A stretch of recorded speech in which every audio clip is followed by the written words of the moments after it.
रहमतुल्लाहि व बरकातुहू।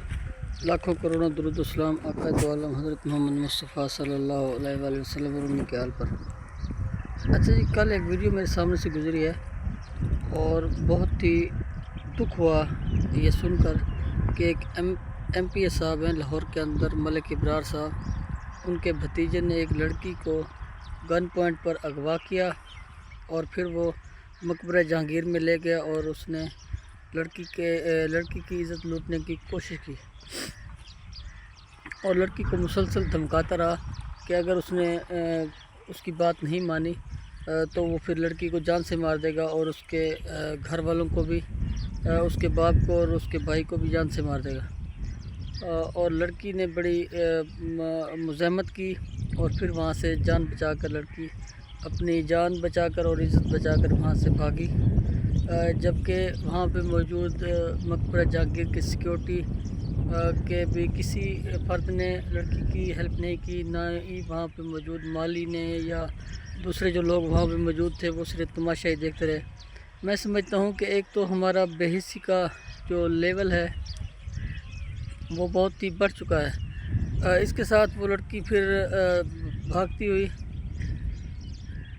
करीब के शादरा के पुलिस स्टेशन में पहुंची तो वहाँ पे मौजूद जो एहलकार थे, लड़की जब ये इंटरव्यू दे रही थी तो उसका बताना था कि वहाँ पे मौजूद पुलिस एहलकार एएसआई साहब भी हंस रहे थे और उन्होंने कहा कि क्या आप मलिक इब्रार साहब के भतीजे के ऊपर पर्चा करवाने आई हो, क्या आप पागल हो। और वो अजीब अजीब से जुमले कस रहे थे।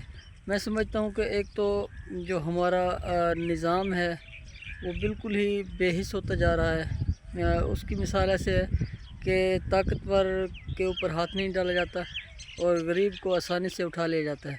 अगर यही काम कोई गरीब आदमी का बच्चा करता तो अभी तक मैं समझता हूँ कि वो जेल की सलाखों के पीछे होता और अदालतों से भी उसे सज़ाएँ हो चुकी होती। लेकिन अब जो एक मज़बूत आदमी है, एमपी है और इस वक्त सिटिंग गवर्नमेंट का हिस्सा भी है, तो मैं समझता हूँ कि इस चीज़ का एज उसके भतीजे को भी मिल रहा है और अभी तक कानून हरकत में नहीं आ रहा। सुनने में ये आ रहा है कि डीआईजी साहब ने इन्वॉल्वमेंट की है। जब लड़की ने उन्हें कॉल की है तो अब कुछ पुलिस के जो एहलकार हैं, एसएचओ हजरात हैं, वो इस मामले को टेकअप कर रहे हैं। लेकिन अफसोस ये होता है कि एक लड़की दिन दहाड़े इस तरह से ज़लील ख्वार होती रही और मैं समझता हूँ कि जब कानून की हुक्मरानी ना हो या कानून की एक वैल्यू ना हो इंसानों की नज़र में, जितने भी ताकतवर लोग हैं वो कानून को ख़ातर में नहीं लाते। मैं समझता हूँ कि अगर कानून सज़ा देना शुरू कर दे प्रॉपर तौर पे, चाहे कोई कितना ही बासर हो, अगर सज़ाएँ मिलना शुरू हो जाए तो मैं समझता हूँ कि गरीब की बेटी भी महफूज होगी। अब वो एक गरीब की बच्ची थी, अगर यही किसी अमीर आदमी की बेटी होती तो मैं समझता हूँ कि मलिक इब्रार का जो भतीजा है उसे 100 बार सोचना पड़ता ऐसी हरकत करने के लिए। एक तो बच्चियों की इज़्ज़तें महफूज नहीं हैं, दूसरा अगर उनके ऊपर कोई अटैक करता है तो फिर हमारे जो इदारे हैं वो ये देखते हैं, ख़ासकर जो हमारा पुलिस का महकमा है वो प्रॉपर तौर पे कोऑपरेट नहीं करता। मैं समझता हूँ कि पुलिस को भी अपना आप बेहतर करने की ज़रूरत है। ये देखे बगैर, क्योंकि आपके हाथ में कानून का एक डंडा है, आप ये देखे बगैर कि कोई एमपी है या कोई एमएनए का बंदा है, आप जो कानून के जो दफ़ात बनती हैं, जो एफआईआर का रूल बनता है, आप एफआईआर भी दें और जो दफ़ात बनती हैं वो दें। मैं समझता हूँ कि ये जो ताकतवर के लिए निज़ाम और है और गरीब के लिए और है, इस चीज़ को ख़त्म होना चाहिए और सब के लिए इंसाफ बराबर होना चाहिए, ताकि पाकिस्तान के अंदर कोई भी अपने आप को गैर महफूज ना समझे।